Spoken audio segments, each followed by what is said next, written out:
우리는 대부분 우리 자신이 큰 문제는 없고 괜찮은 사람이라는 생각을 할 때가 많이 있습니다. 그런데 성경은 우리에게 알려주는 것은 우리 중에 죄인이 아닌 사람이 없다라는 것을 알려 줍니다. 어떻게 알 수 있습니까?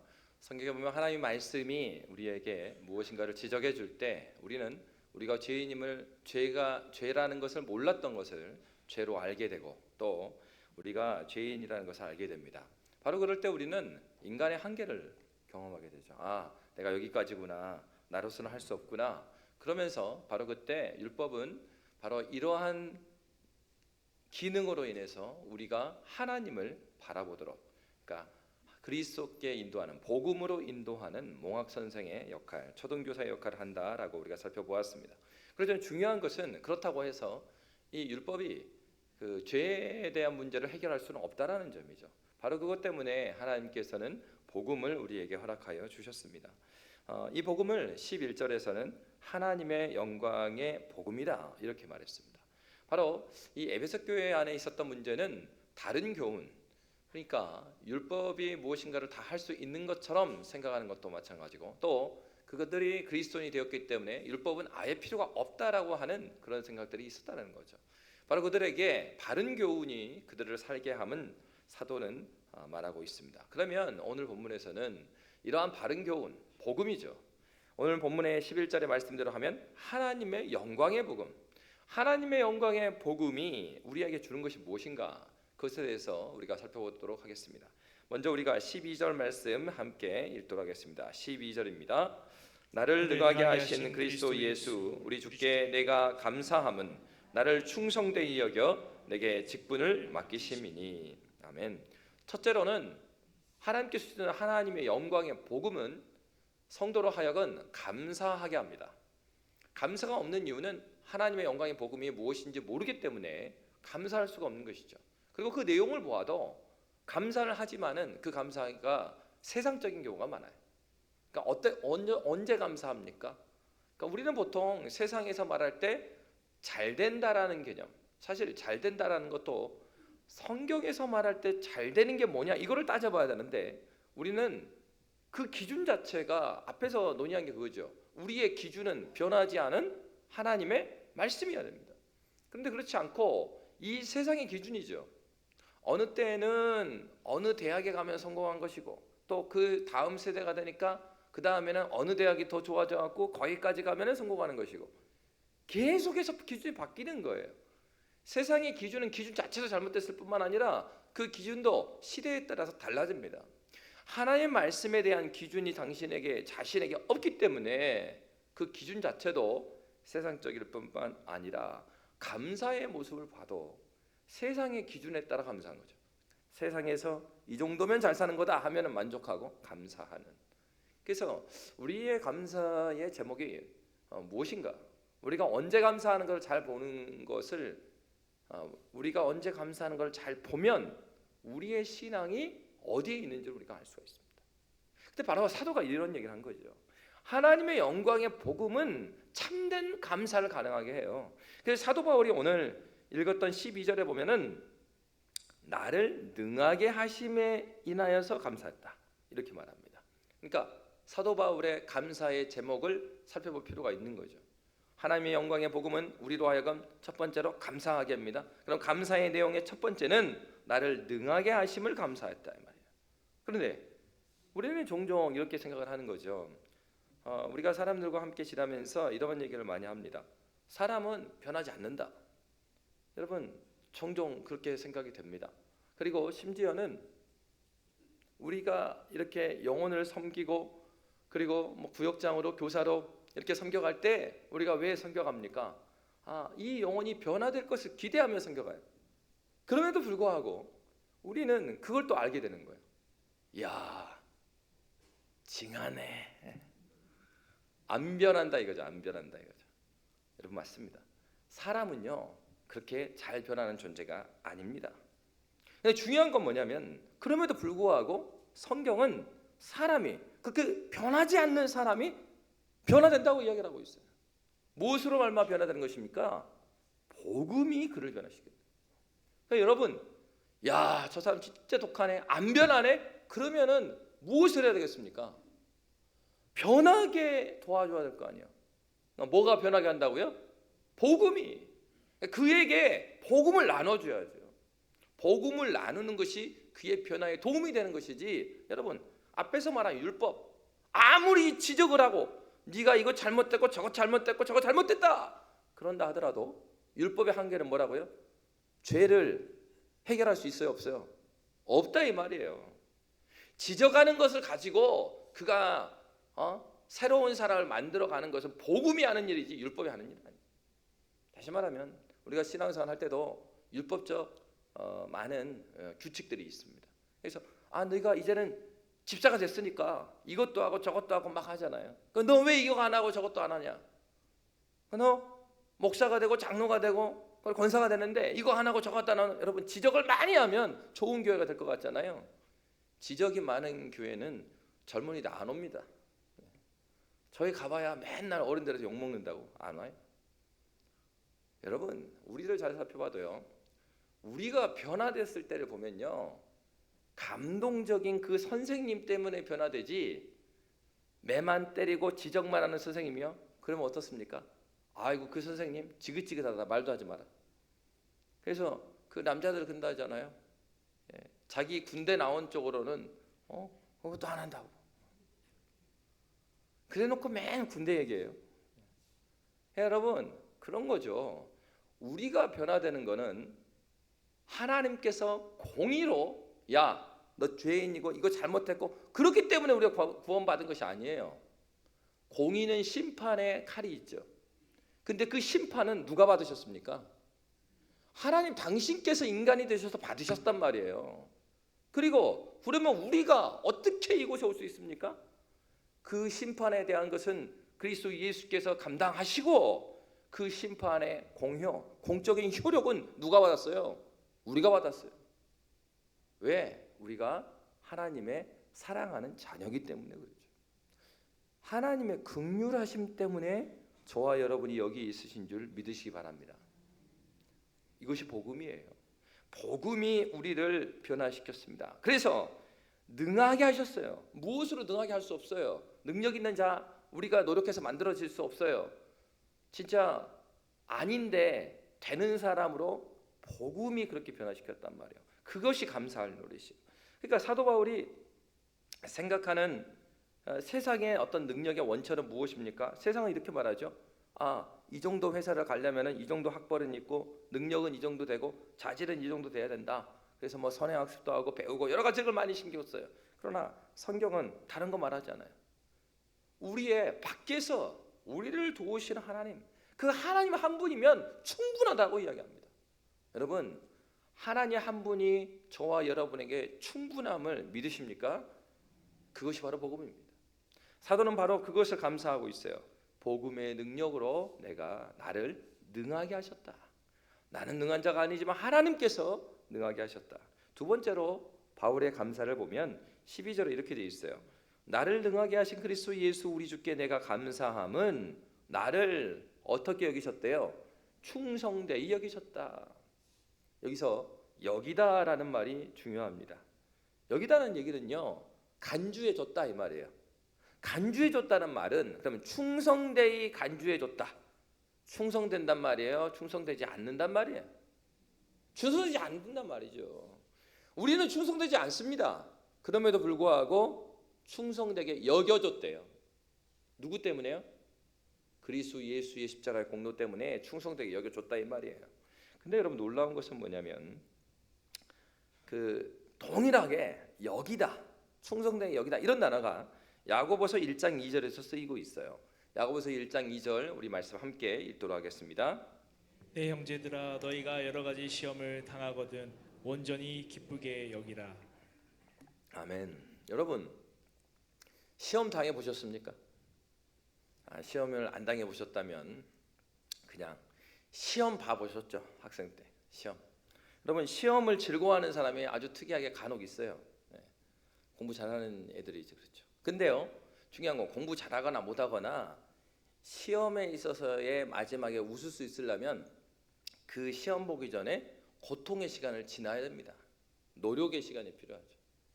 그러니까 시험이요, 고통스럽지 않으면 그게 시험이 아니에요. 그래서 이런 얘기도 하잖아요. 야, 난 너무 힘들어 시험이. 그러면 옆에 있는 애가 그러죠. 야, 허기야, 너는 말이야 공부 잘하니까 그건 너한테 시험도 아니겠지? 이렇게 말하죠. 그럼 그 말은 무슨 말이냐?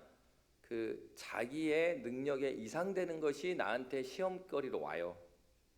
근데 이제 믿음 안에서 감당할 수 있는 것은 시험거리로 안 옵니다. 그러니까 똑같은 문제예요.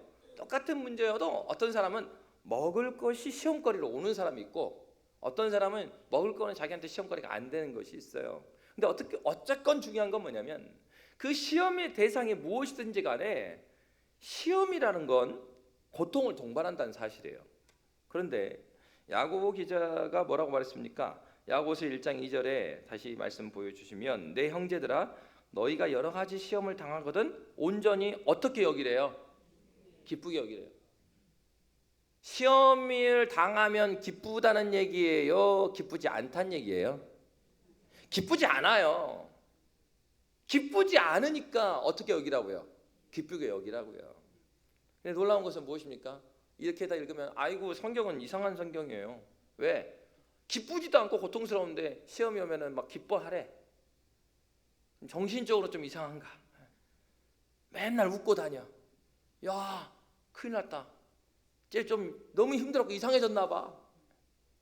근데 그리스도인들이 기뻐한다라는 건 그것이 아니죠.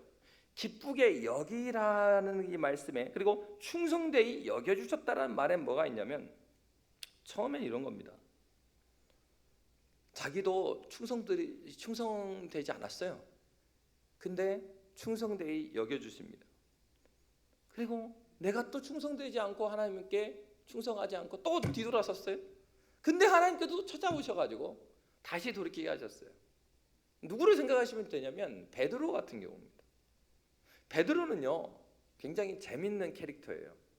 예수님의 제자 중에서 베드로가 가장 많이 나오는 사람 중에 하나인데, 베드로는요 예수님이 여러 번 불렀습니다. 근데 예수님이 제자를 통해서 사촌 형제를 통해서 딱 불렀어요. 근데 그 다음 성경을 딱 보면은 베드로가요 장모님이 열병 나 있는데 가 있어요. 그리고 또 예수님이 따라가는 것 같더니 또 어디 성경을 또 보니까 저 갈릴리 호수에서 또 고기 잡고 있어. 고기 잡는 게 앞에서도 나오고 뒤에서도 나오죠. 부활하고서 나오고도 또 제자로 삼기 전에도 나옵니다. 그러니까 그런 거죠. 주님이 여러 번 불렀는데 베드로 같은 경우에 계속 딴짓하고 돌아섰어요. 정말 이건 충성스럽지도 않고 주님을 사랑하는 모습도 아니에요. 근데 이제 중요한 건 뭐냐면 그렇게 충성스럽지 않은 그 사람에게 예수께서 반복적으로 찾아가셨습니다. 그리고 충성되이 여겨줘요. 그렇지 않은 거 알아요. 그럼에도 불구하고 그를 계속해서 부르십니다. 아주 오래 걸렸습니다. 심지어는 자기가 이제는 충성된 것 같이 보여요. 예수님의 제자로 따라다녔어요. 그리고 예수님께 잡히시기 전날 밤에도 다른 사람은 다 몰라도 나는 예수님을 부인하지 않습니다. 선언을 합니다. 예수님 말해줘요. 그게 아니고 네가 닭이 울기 전에 네가 나 3번 부인할 거야. 그렇게 말해도 안 믿어요. 그랬던 베드로 아닙니까? 근데 그가 하나님 앞에서 충성으로 나아가는 계기가 언제입니까? 요한복음 21장에 보면은 예수님께서 그렇게 예수님을 배반하고 충성하지 않았던 베드로에게 찾아오십니다. 그리고 처음 예수님께서 그를 부르셨던 그 일을 하시죠. 그러면서 예수님께서 베드로에게 뭐라고 말씀하십니까? 바요나 시몬아, 네가 다른 모든 사람들보다 나를 더 사랑하느냐? 여러분, 요한복음 21장 이후에 베드로의 사도행전의 모습을 보면 전혀 다른 사람이 됐어요. 처음부터 베드로는 충성스러운 사람 아니었습니다. 다른 제자들보다도 몇 번을 불렀음에도 불구하고 예수님께 붙어 있었던 것이 아니고 자기 일에 바빠서, 그리고 자기 집안이 우선순위였고 자기 가정이 우선순위였으며 예수님보다 다른 무엇보다도 자기에 관련된 것이 우선순위에 있던 사람이에요.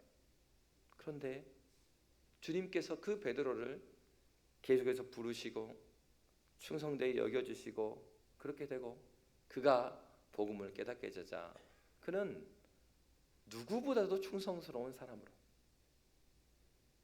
여러분, 놀라운 건 이겁니다. 하나님께서 충성되이 여겨주시잖아요. 그 말씀을 믿고 주님과 함께 걸어가다 보면 충성된 사람이 된다라는 사실이에요. 복음은 그 일을 일으킵니다. 우리가 하나님 보시기에 적당한 사람이 아닌 거 우리도 알고 있어요. 그럼에도 불구하고 주님께서 나를 충성되이 여겨 주셨기 때문에 충성스러운 사람이 될 것을 믿음으로 가는 거예요. 이것이 믿음입니다. 이것이 복음이 하는 일이에요. 우리가 우리의 어떠함에 우리의 시선을 고정하고 있으면 우리는 하나님 앞에서 그런 사람이 될 수가 없어요. 그런데 충성되게 여겨주셨어요. 누가요? 하나님께서.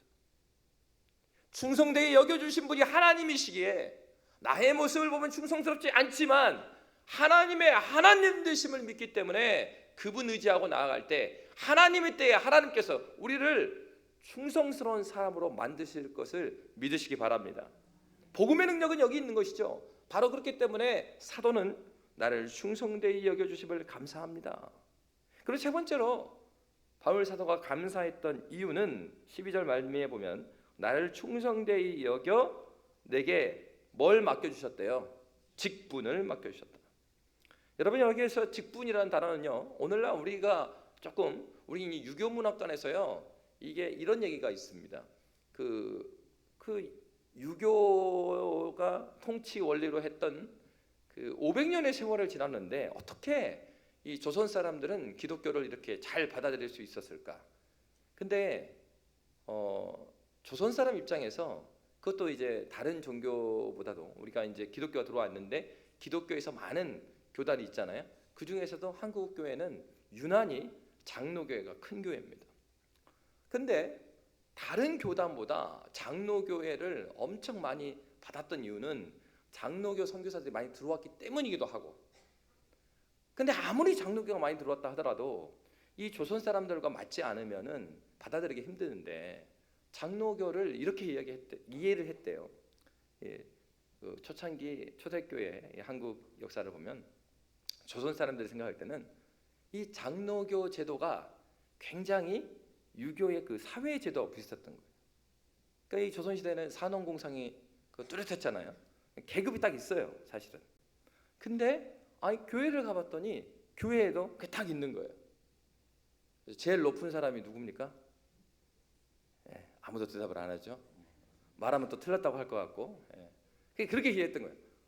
목사님이 제일 높고, 그 다음에 장로님, 그 다음에 뭐 안수집산 권사님 막 이런 식으로 이해했던 거예요. 이 조선 사람이 생각할 때는 장로교 안에 이 조선 사람이 가지고 있는 그런 사회를 인식하는 것과 비슷한 걸로, 원리적으로 그게 아니죠. 그게 아닌데 그렇게 생각했던 거예요. 근데 여러분 그렇게 생각하니까 어떻게 생각하냐면 우리 한국인들에게 직분하면 굉장히 높은 것처럼 생각합니다. 근데 여러분 여기에서 말하는 직분이라는 단어는 그런 단어가 아니에요. 그래서 나를 충성되게 여겨 내게 직분을 맡기심이니 라고 했을 때 이 직분이라는 단어는요 어떤 단어냐면 이런 겁니다. 주인이요 이제 손님들을 데리고 왔습니다. 그래서 식사를 이렇게 합니다. 그러니까 식사를 할 때 어떤 사람이 있냐면 종들 중에 그 옆에서 그 손님 한 명 한 명마다 주인 옆에 서 있는 종이 있고 손님 한 명 한 명 뒤에 서 있는 종들이 있어요. 그 종들이 하는 게 뭘까요? 그렇죠. 식사할 때 어떤 반찬이 지금 부족한가?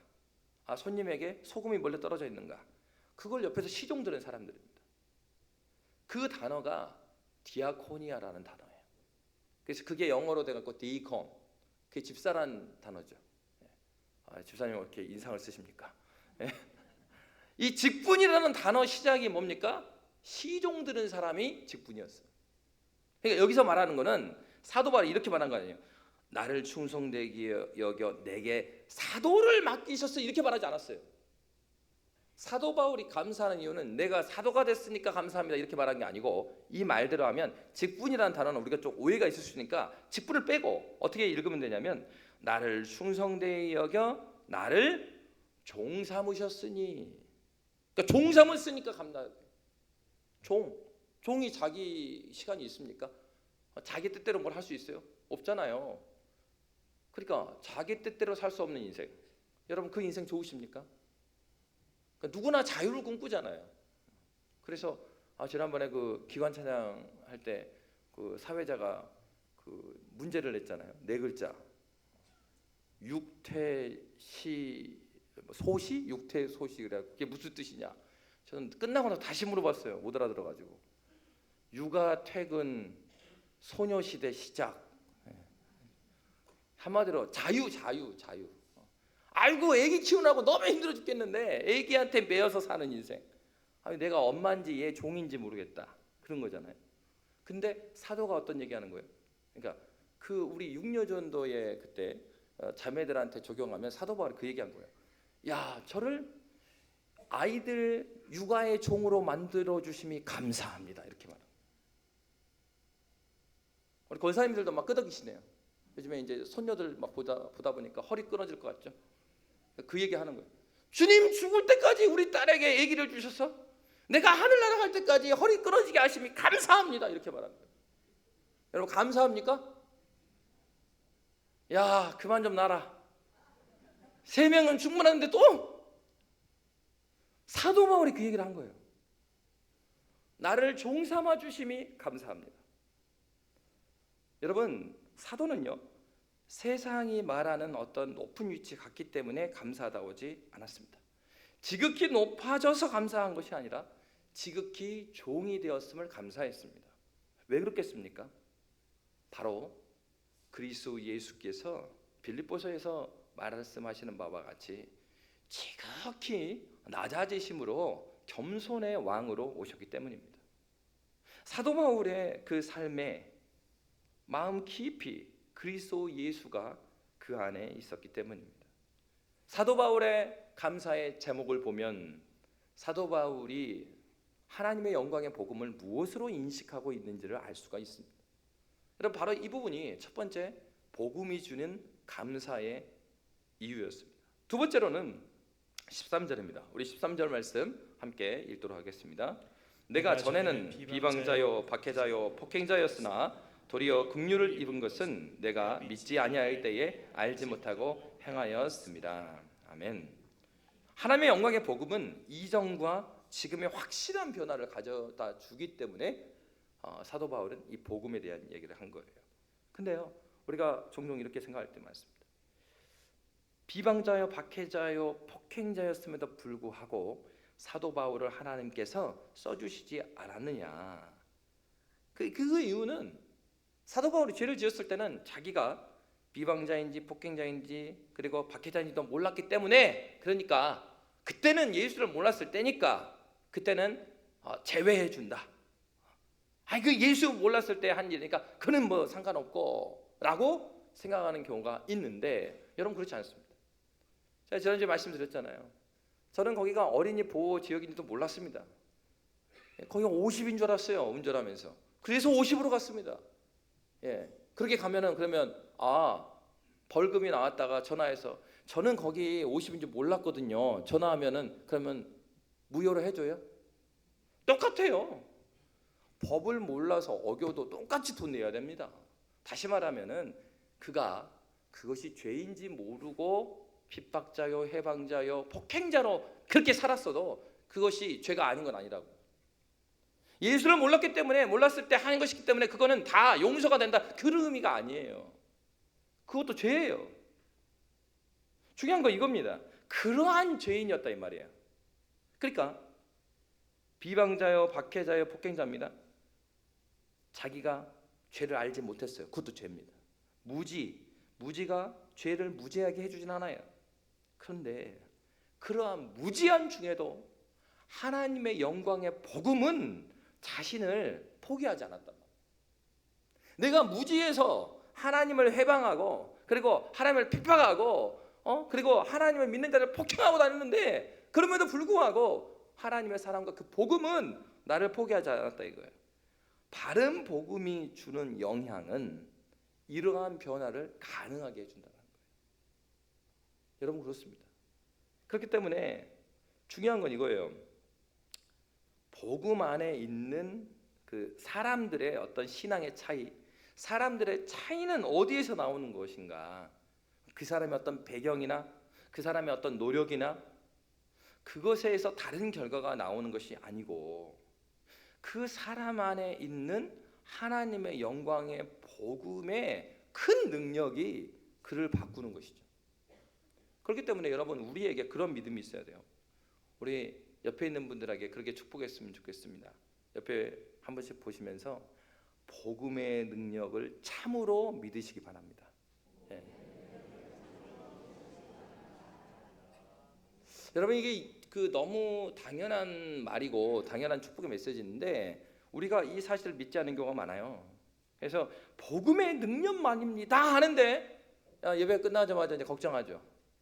야, 빨리 연말이 다가오는데, 그리고 우리 아이가 또 대학 저기를 하고 있는데, 또 취업 준비하고 있는데, 그러니까 세상은 뭐예요? 이것도 세워야 되고 이것도 준비해야 되고 다 채워야 모든 것이 해결되는 것처럼.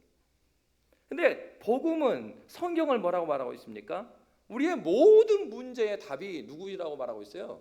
그리스도 예수다. 그러면요, 진짜 예수를 믿어야 돼요. 염려가 되고 불평이 되고 그러면요, 오히려 싸워야 돼요.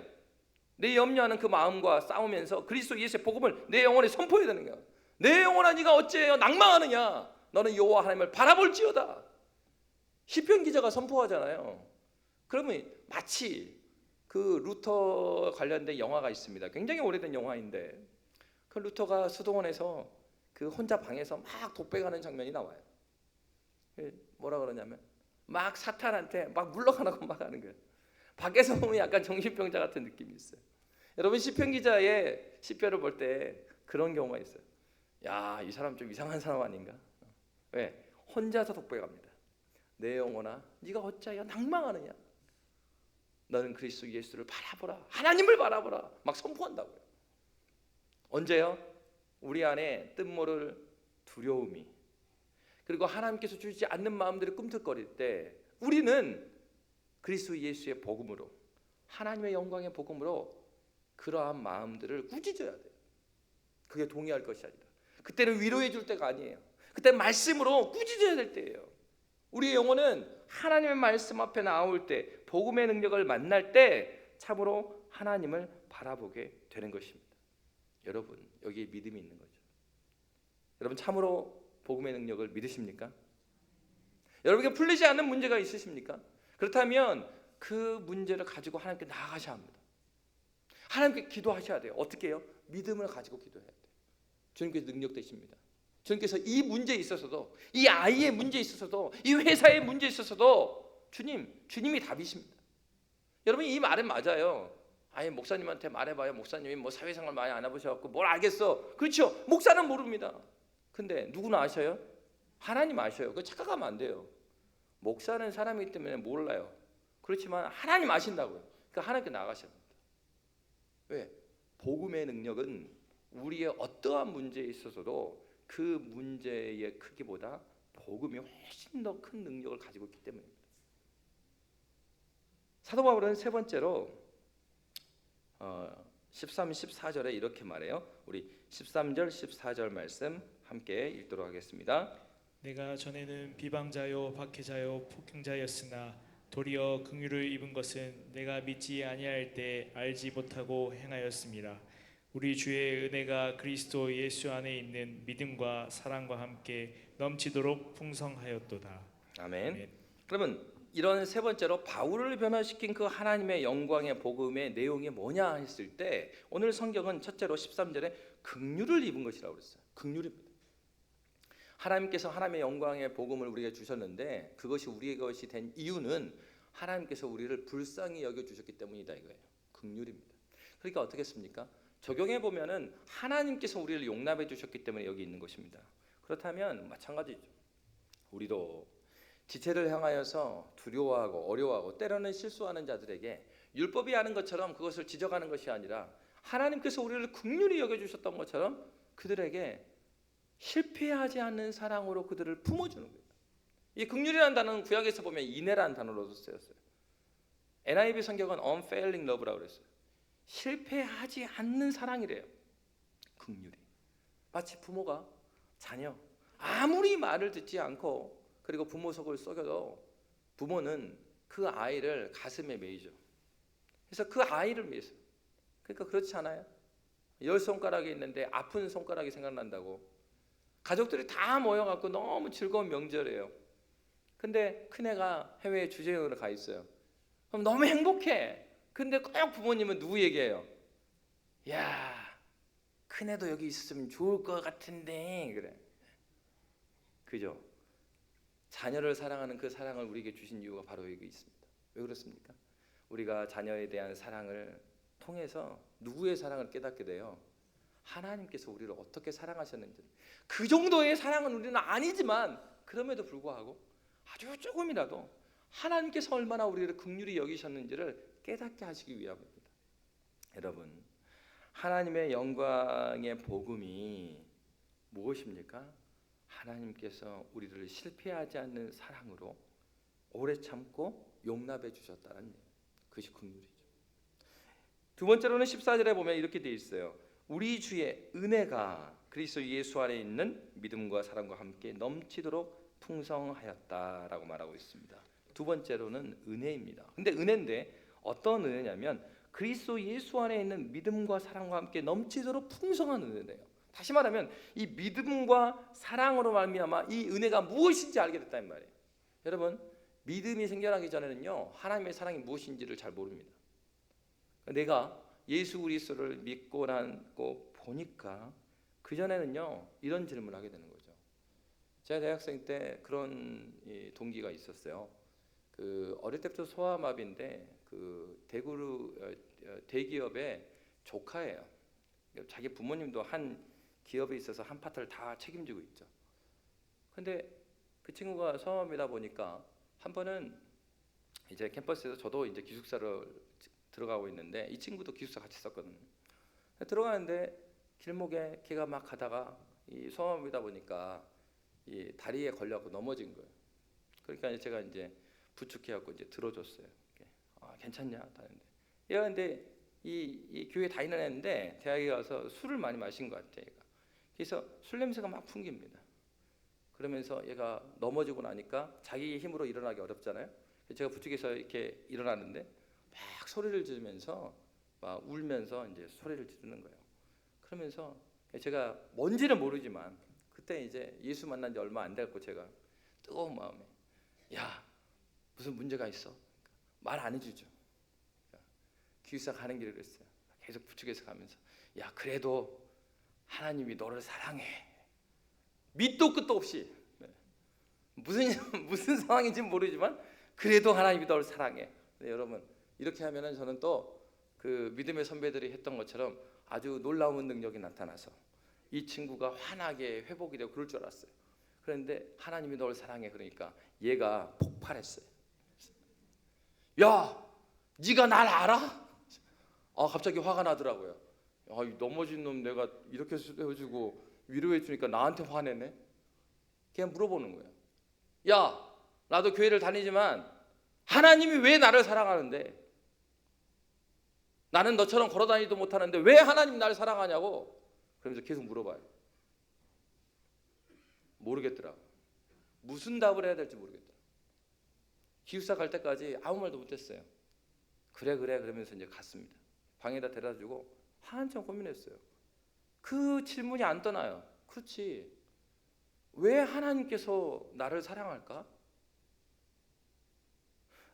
그 친구 입장에서 나는 평범하지도 않고 나는 다리까지 불편하고 내가 아무리 대기업의 조카로 태어났지만 아니 이 소아마비 하나 때문에 이 친구는 그렇게 주목받지 못한 인생을 쭉 살아오는데 그 친구 입장에서 자기가 대기업의 조카인 게 그게 무슨 큰 적이겠어요. 이것이 정말 하나님 나를 사랑하시는 것입니까? 자기 평생의 질문 아닙니까? 저한테도 물어보고 내 마음속에 그렇지 하나님께서 왜 나를 사랑할까?